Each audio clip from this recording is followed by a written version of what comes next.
of sending everybody back that is here illegally. Tell us where you stand on that. We want to follow the laws. You know, we have very strong laws.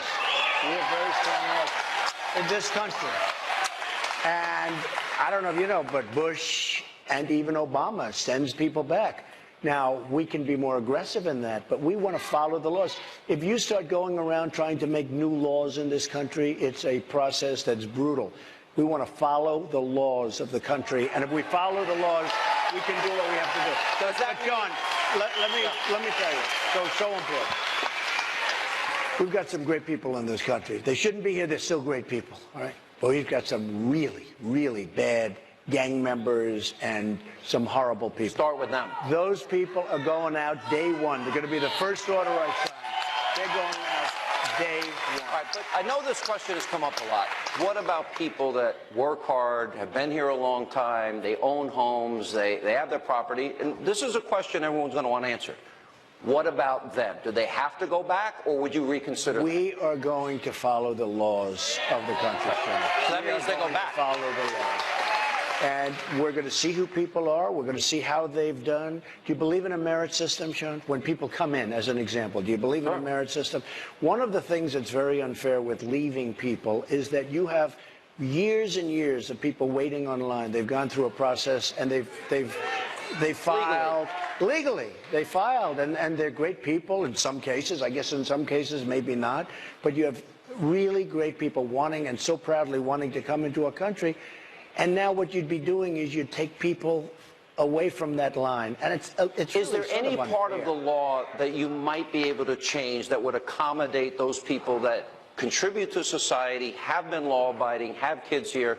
Would there be any room in your mind, or you, because I know you had a meeting this week with Hispanic leaders. I did. I had a meeting with great people, great Hispanic leaders, and there certainly can be a softening, because we're not looking to hurt people. We want people. We have some great people in this country. We have some great people in this country. So, but we're going to follow the laws of this country. And you know, we have, what people don't realize, we have very strong laws. Yeah, but Nobody Obama doesn't follow them. No, they don't follow them. Yeah. But we're going to follow the laws. We have 11.3 million illegal immigrants in the country now. Now, you said immediately last night, all criminal aliens out, day one. Correct? All right. Now, by the way, that one's so simple. You know, there are some things where you sort of feel bad, and this one with we have these killers in this country. Right. They're heading up gangs. You go out exactly. They lost their children right here behind you. I mean, those guys, if we ever find them, if I'm president, oh, you're going to be trouble. That's trouble. To fix our immigration system, we must change our leadership in Washington, and we must change it quickly. Sadly, there is no other way. The truth is, our immigration system is worse than anybody ever realized. But the facts aren't known because the media won't report on them. The politicians won't talk about them. And the special interests spend a lot of money trying to cover them up because they are making an absolute fortune. That's the way it is. Today, on a very complicated and very difficult subject, you will get the truth. The fundamental problem with the immigration system in our country is that it serves the needs of wealthy donors, political activists, and powerful politicians. That's all you can do. Thank you. Thank you. Let me tell you who it does not serve. It does not serve you, the American people. Doesn't serve you. When politicians talk about immigration reform, they usually mean the following: amnesty, open borders, lower wages. Immigration reform should mean something else entirely. It should mean improvements to our laws and policies to make life better for American citizens.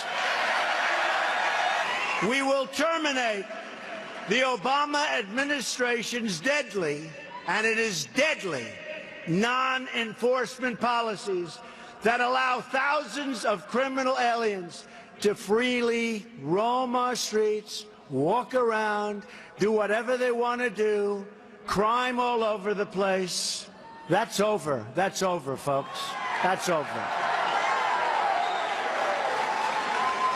Since 2013 alone, the Obama administration has allowed 300,000 criminal aliens to return back into United States communities. These are individuals encountered or identified by ICE, but who were not detained or processed for deportation because it wouldn't have been politically correct. My plan also includes cooperating closely with local jurisdictions to remove criminal aliens immediately. We will restore the highly successful Secure Communities program, good program. We will expand and revitalize the popular 287G partnerships, which will help to identify hundreds of thousands of deportable aliens in local jails that we don't even know about. Both of these programs have been recklessly gutted by this administration, and those were programs that worked. This is yet one more area where we are headed in a totally opposite direction. There's no common sense, there's no brain power in our administration by our leader or our leaders. None, none, none. On my first day in office, I am also going to ask Congress to pass Kate's Law, named for Kate Steinle, to ensure that criminal aliens convicted of illegal reentry receive strong, mandatory minimum sentences. Strong. And then we get them out. Another reform I'm proposing is the passage of legislation named for Detective Michael Davis and Deputy Sheriff Danny Oliver, two law enforcement officers recently killed by a previously deported illegal immigrant. The Davis-Oliver bill will enhance cooperation with state and local authorities to ensure that criminal immigrants and terrorists are swiftly, really swiftly, identified and removed. And they will go fast. Believe me, they're going to go fast. We are going to triple the number of ICE deportation officers. Within ICE, I am going to create a new special deportation task force focused on identifying and quickly removing the most dangerous criminal illegal immigrants in America who have evaded justice, just like Hillary Clinton has evaded justice, okay? Our immigration, that is my policy on immigration, is so simple. We will restore the civil rights of African Americans, Hispanic Americans, and all Americans by ending illegal immigration. And yes, we will build the wall. We will build the wall.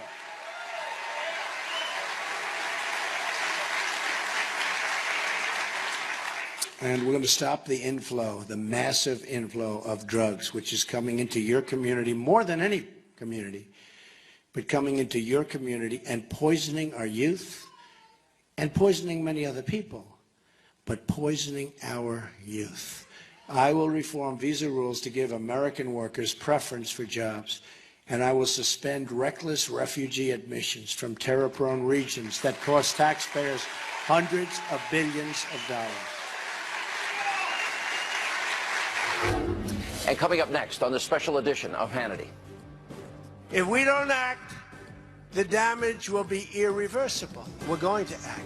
That is why we're going to repeal and replace Obamacare. We have no choice.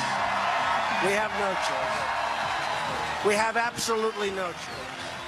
Now, recently news broke that Obamacare premiums will rise dramatically next year by double digits. Now, President-elect Trump promised Americans he would repeal and replace this dangerous law. That's coming up next as this special edition of Hannity continues.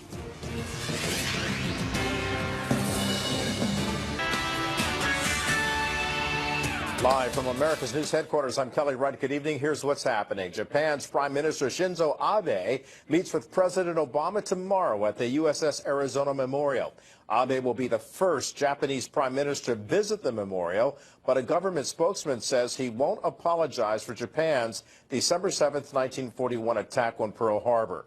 Earlier today, Abe laid flowers at a cemetery for Japanese immigrants in Honolulu. Abe's visit to Hawaii comes 6 months after Mr. Obama became the first sitting U.S. president to visit Hiroshima.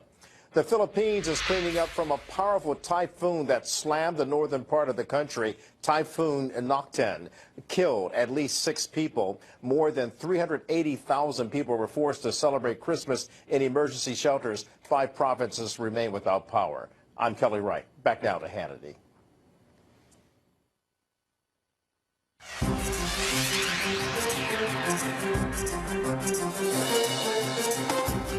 And welcome back to the special edition of Hannity. Trump's promises. Now, during the campaign, President-elect Trump, he vowed that he would repeal and replace Obamacare, but how exactly will he get that done? Here's what he said.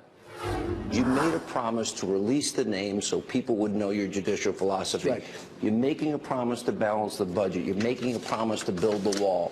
You made a promise you're going to repeal Obamacare 100%. and replace it with? Choice. Replace it By with? the way, you don't even have to repeal it. We're going to do it before it happens. It's falling in on its own 17, weight. it's going to implode. And in fact, on November 1st, new numbers are coming out, right before the election. They're trying to change the date. They want to make it after the election. And it's going to show the increase necessary to sustain Obamacare. And it's going to be massive. Everyone's talking about it. Are these promises? Don't let anybody change that date.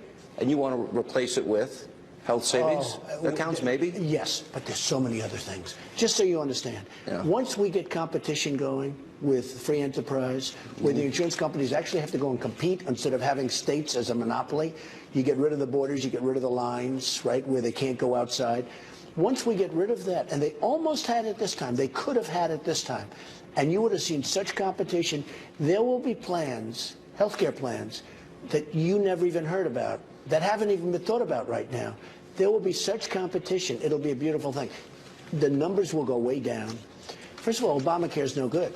The premiums are through the roof, but have you looked at deductibles lately? It's huge. Unless you're 5,000, dead, unless you're 10,000. dead or in the process of almost death, you can't use them. What I'm trying to get to is, with the release of these names, that was a big promise.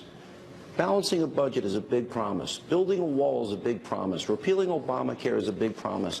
I understand you're giving a speech next week on energy independence. Right. That's a big promise. In North Dakota. Building our military, taking care of our vets, those are big promises. Ending Common Core. So my question is, on those agenda items that you have told me about in our interviews, how rock solid are those promises for the people that may be on the fence, that want to know you're going to do those things? I want to get it all done. You want to get Look, it all done? Our military, I saw a show the other day where our fighter planes are so old that they go to junkyards to get parts. They call them graveyard, airplane graveyards, to take parts off old planes that haven't been flown in 25 years. They're taking parts off these planes and trying to put them on and fix them on our fighter jets. We are really in trouble. Let's talk about Obamacare. You've talked about eliminating it, talked about portability, pre-existing conditions, and health care savings accounts. Do you believe health care savings accounts is the antidote? Well, I think it's one of them. I think it's a great alternative. They work. They're fabulous. You can move. You can do whatever you want to do. Everybody wants them. You'll save money. You'll have much better plans. I mean, look at what's going on with Obamacare. The rates are going through the roof. Deductibles, I mean, you won't even get to use it unless you have a real big, long-lasting problem. No. It's a certainly one method, and there are many, by the way, Sean. You know, I know you always mention that, but there are many methods. Yeah. But they'll all be better, and you don't have to be limited to one or two. We can use other methods, but people will be paying a lot less money. Sean, they'll be paying a lot less money for a lot better care. I will ask Congress to convene a special session so we can repeal and replace, and it will be such an honor for me, for you, and for everybody in this country, because Obamacare has to be replaced. And we will do it, and we will do it very, very quickly. It is a catastrophe. The president said, if you like your plan, you can keep your plan. If you like your doctor, you can keep your doctor, which may go down as one of the great political lies of the century. Even the skeptical Democrats believed him and approved the legislation. There were Democrats that were very much against it, but they believed him and they approved it. No one ever read, or certainly very few people, the 2,700-page bill. To this day, nobody understands it. The Obama administration has just announced massive double-digit and triple-digit Obamacare premium hikes everywhere, all throughout the country. Here in Pennsylvania, premiums are going to increase more than 60%, and that's nothing compared to what will happen in the future. Of course, in the future, if I'm president, there won't be Obamacare, so you won't have to worry about it. That means parents won't have enough money to pay their bills or get medicine for their kids. In the great state of Arizona, a wonderful place I just left, premiums will go up even higher than 116%. Other states are going up more than 60, 70, 80, 90%. Deductibles can go to $12,000, $13,000, $14,000, even $15,000. In other words, your health care won't even be usable. You're paying all this money, you won't even get to use it. People all across the country are devastated. In many instances, their health care costs are more than their mortgage costs or their rent, which, by the way, is a first in American history. This is particularly unfair to millennials and younger Americans generally, who will be totally crushed by these massive health care costs before they even get started on their journey through life. 1/3 of the counties, think of this, 1/3 of the counties in Pennsylvania will have only a single insurance company left, if you have that. That includes Philadelphia, where I went to school. The Associated Press found that some of the 440,000 Pennsylvania consumers who buy insurance through healthcare.gov will face some of the highest premium increases in the nation. People of Philadelphia. Insurers are leaving, premiums are soaring, doctors are quitting, companies are fleeing, and deductibles go through the roof. Workers' hours are being cut, hiring is frozen, totally frozen, and wages are being slashed. Obamacare means higher prices, fewer choices, and lower quality. Our replacement plan includes health savings accounts, a nationwide insurance market where you can purchase across state lines, and letting states manage Medicaid dollars. So much better. We will create quality, reliable, affordable health care in a free market where parents can make the health care decisions that they really want to make for their families. It will be a much better health care at a much less expensive cost. I've led a great life, and I truly love our country. So now I want to give back to the country that's been so good to me. That's why I'm doing this. All I see everywhere I travel in this nation, and I've been everywhere, is untapped potential waiting to be realized. The people are amazing. The people are amazing. If we unlock the potential of this country, and it's incredible, people, no dream is outside of our reach. If we stop believing in our failed politicians and start believing in ourselves, then anything is possible. I'm asking you to dream big, to push for bold change, and to believe in a movement powered by our love for each other and our love for our country.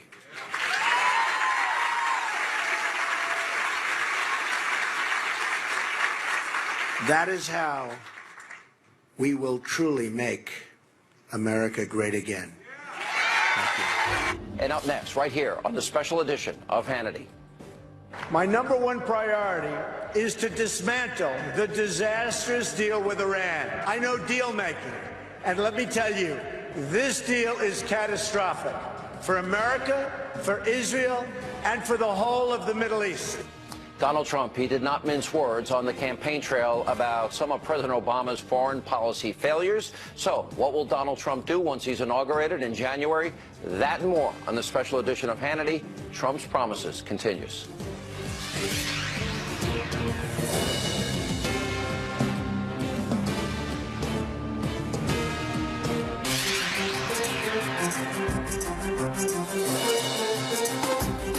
And welcome back to Hannity. So during the campaign, President-elect Trump, he talked often about President Obama's foreign policy failures and what he would do differently if he was the commander-in-chief. Now, here's what Trump promised you, the American voter, that he would do. I'd like to talk today about how to develop a new foreign policy direction for our country, one that replaces randomness with purpose, ideology with strategy, and chaos with peace. It's time to shake the rust off America's foreign policy. It's time to invite new voices and new visions into the fold, something we have to do. The direction I will outline today will also return us to a timeless principle. My foreign policy will always put the interests of the American people and American security above all else. Has to be first. Has to be. That will be the foundation of every single decision that I will make. America, thank you. America first will be the major and overriding theme of my administration. But to chart our path forward, we must first briefly take a look back. We have a lot to be proud of. In the 1940s, we saved the world. The greatest generation beat back the Nazis and Japanese imperialists. Then we saved the world again, this time from totalitarianism and communism. The Cold War, it lasted for decades, but guess what? We won, and we won big. Democrats and Republicans working together got Mr. Gorbachev to heed the words of President Reagan, our great president, when he said, "Tear down this wall." History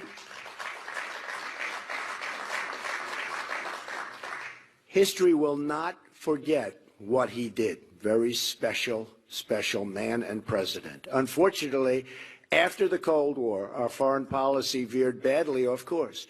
We failed to develop a new vision for a new time. In fact, as time went on, our foreign policy began to make less and less sense.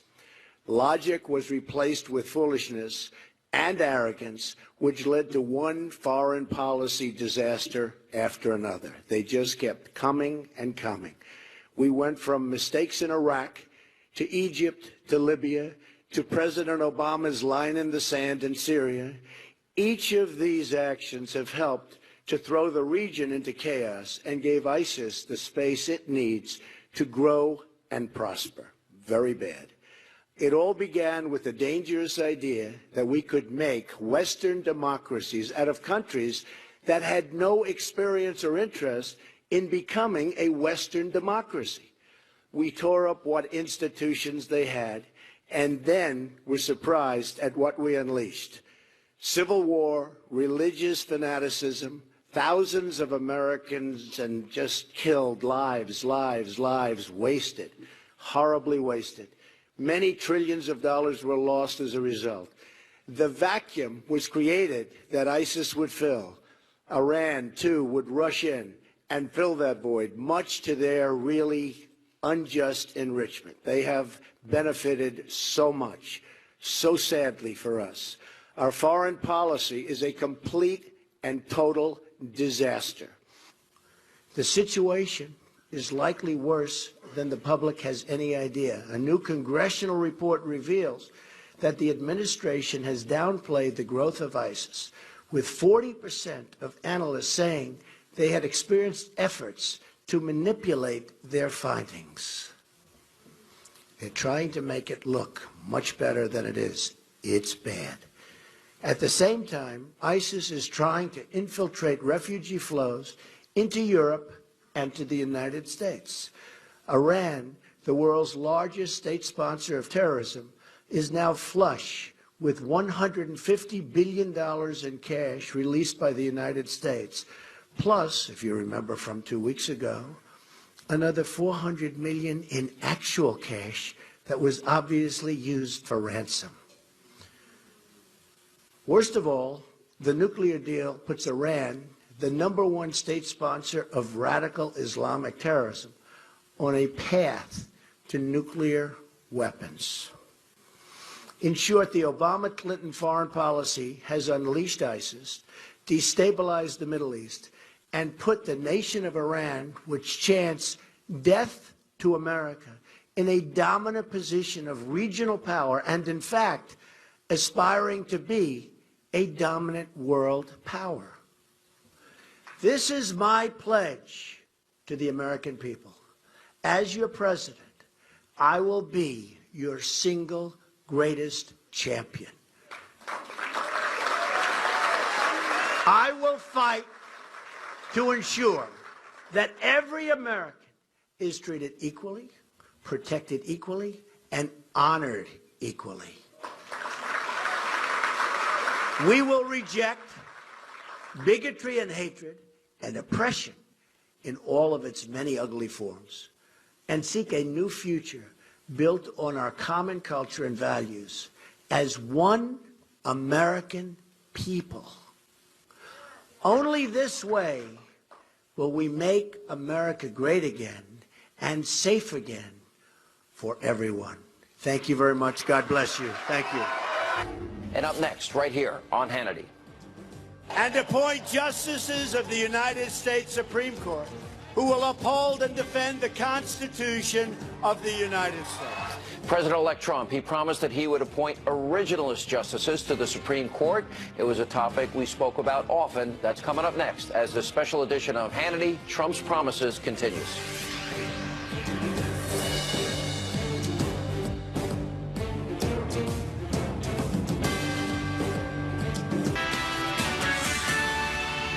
Live from America's News headquarters, I'm Kelly Wright. Good evening. Here's what's happening. Blowing and drifting snow closing roads for a second straight day in North Dakota. Interstate 94 is closed across nearly the entire state. State highway officials warn dangerous driving conditions exist with near zero visibility on slippery roads. Icy road conditions also exist in South Dakota. The storm also causing widespread power outages in the Dakotas, Nebraska, and western Iowa. A national day of mourning in Russia for the 92 victims on board the military plane that crashed into the Black Sea Sunday.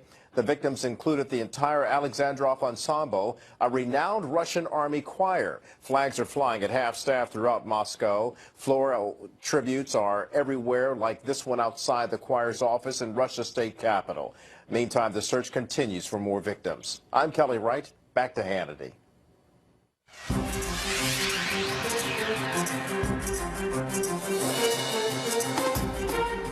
And welcome back to the special edition of Hannity, Trump's Promises. Now, during the campaign, Donald Trump said he would appoint originalist justices to the Supreme Court, people like Antonin Scalia and Clarence Thomas, who actually believe in the Constitution, co-equal branches of government, and separation of powers. Now, the president-elect even released a list of people that he would choose from. So here's what he said. Today was a very big day you have a list of names. I do. And you had talked to me for a while now about releasing these names. Your judicial philosophy. You said you wanted originalists. You said you wanted people like Antonin Scalia and Clarence Thomas on the Supreme Court. It's true. Tell us about this list of names. Well, I've been having a lot of feedback from a lot of different people, and I've had, as you know, tremendous endorsements, and I'm a conservative, and I may have different views on different things, and I think I'm extremely conservative, as an example, on trade. But a conservative would say I'm not, because I don't necessarily believe only in free trade. You know what I believe on trade is good deals for the United States. Fair trade. Well, somebody said to me, what is your view on trade? I said, my view is good deals for the United States. It's a very simple view. And if you can call it conservative, call it whatever you want. But so with the judges, they were saying, well, what happens if he appoints the wrong judges? And what we did, and I just have it, we just took a list of judges, and I thought what I would do is put this forward, and this would be the list that I would either choose from or pick people very close in terms of the spirit and the meaning of what they represent. And of course, Justice Scalia is mentioned in here as right up front as being just one of our great judges and one of our great justices. This is your judicial philosophy. Yes, that's right. You know, one of the things I think people would question, I had interviewed you a lot during this process, and you gave me very specific things. And one of the top things I would ask you often is your judicial philosophy. And you mentioned, as I said, Scalia and Thomas. They are what we call originalists, right. Constitutionalists. Correct. You are a constitutionalist. Correct. Correct. And I'm also, I want high intellect. I want great intellect. These people are all of very high intellect. They're pro-life. And so that's my list. And we are going to choose from, most likely from this list, but at a minimum, we will keep people within this general realm. And again, I have a lot of people that are conservative that really like me, love everything I stand for, but they really would like to know my view, because perhaps outside of the defense of our country, perhaps the single most important thing the next president is going to have to do is pick Supreme Court justices. This will have an impact for generations to come. Oh, generations. And I will say, if Hillary Clinton, who is doing very poorly in this whole rigged system that, that Sanders happens to be in. Yeah. But if Hillary Clinton, for some reason, wins, your country will never be the same, because she's going to put disasters on the Supreme Court. So these are these are the names. This is interesting, because I think there might have been some people. I've talked to people on the radio show, and some people said, well, Donald Trump's a recent convert to conservatism. And I asked you very specific questions. For example, you know, you say you want a balanced budget. You actually told me once it's immoral to steal from our kids. Well, I do want a balanced budget. We could do it a lot quicker. I mean, I've heard people say, we'll balance the budget within 20 years. I'm saying, 20 years? What are you talking about? I do want a balanced budget.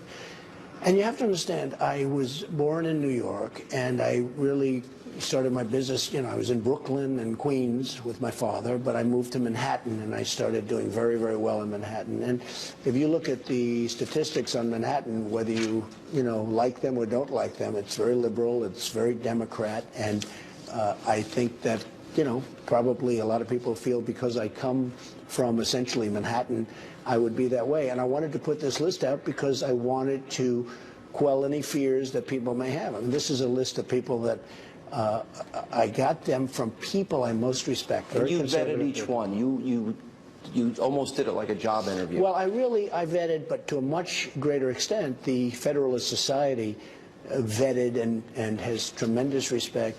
Heritage has looked at it, who I have great, great respect for.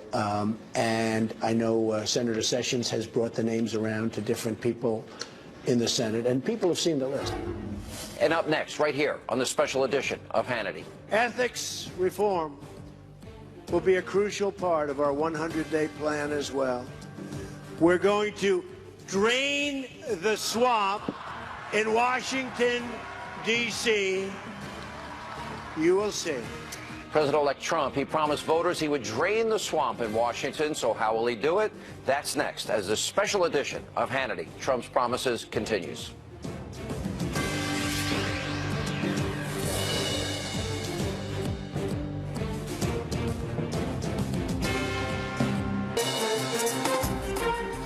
Welcome back to the special edition of Hannity, Trump's Promises. So during the campaign, President-elect Trump, he vowed that if elected, he would drain the swamp in Washington.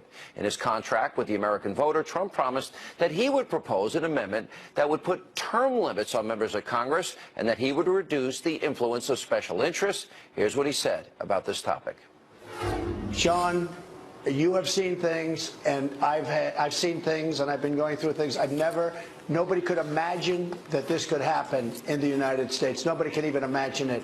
But I'll tell you what, we're going to win the election, and we're going to clean out the swamp. You know, I'm using the expression, we're going to drain the swamp of Washington, D.C. It is a swamp of absolute corruption.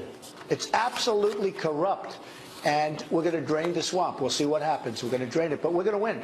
We have such enthusiasm. And you saw what, I just left this rally 2 minutes ago. In fact, I'm sitting in a room that's about 200 degrees. I've never seen it. It's like a steam room. I know you love that. And no, it's just wonderful. But I'll tell you what, at least you're on the side of you know, exposing some of this stuff. The press doesn't want to do it. It's incredible what's going on in the country. Ethics reform will be a crucial part of our 100-day plan as well. We're going to drain the swamp of corruption in Washington, D.C. Drain the swamp.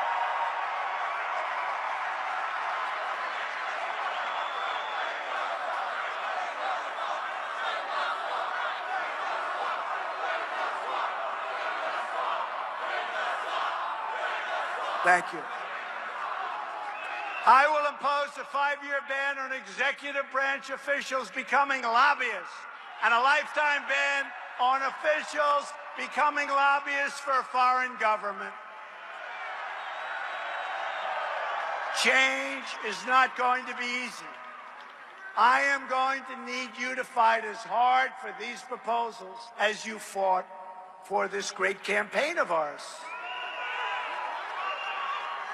We are going to need our government and this movement to be more engaged and more vigilant than ever before to help us accomplish the reforms and overcome decades of stalemate and gridlock. We're going to get it done, folks. Now that you put me in this position, even if you don't help me one bit, I'm going to get it done, believe me. Don't worry about it. Be easier if you help, but that's all right. Don't worry, I'll get it done. Importantly, we are all going to have open arms, and we're going to invite everyone from all political persuasions to join our movement to help us achieve our goals for this country. Great schools, safe neighborhoods, a thriving economy, and a government that answers only to the people, our people. We are going to have to dig deep, and I know you and I and all of the people working with us are up to the task. There are a lot of people working with us. Every single day, you will be the agents of change. Change for our country, but good change, great change. Americans must ignore the pessimists and embrace the optimism that has always been the central ingredient of the American character. We are the nation that won 2 world wars, that dug out the Panama Canal, that put a man on the moon and satellites all over space. But somewhere along the way, we started thinking small. I'm asking you to dream big again. And bold and daring things for your country will happen once again. I'm asking you to join me in this next chapter of this unbelievable and unprecedented movement as we work toward prosperity at home, peace abroad, and new frontiers in science, technology, and space. I am asking you to... Is that right? Yeah. I love this guy. He's a believer. You are a believer, right? He's a believer. I'm asking you to believe in America once again. We have many challenges, but this is truly an exciting time to be alive. There's been no time like it. The script is not yet written. We do not know what the next page will read. But I'll tell you, it's going to be a great page. But for the first time in a long time, what we do know is that the pages will be authored by each one of you. Each one of you. And coming up, more of the special edition of Hannity right after this quick break.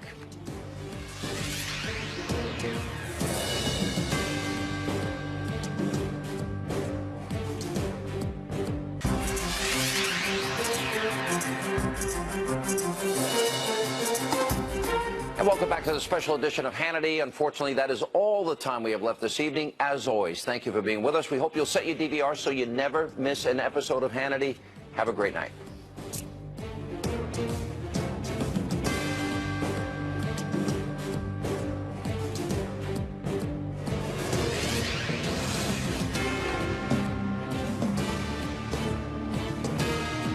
Special edition of the O'Reilly Factor is on tonight. Jesse Waters and the folks.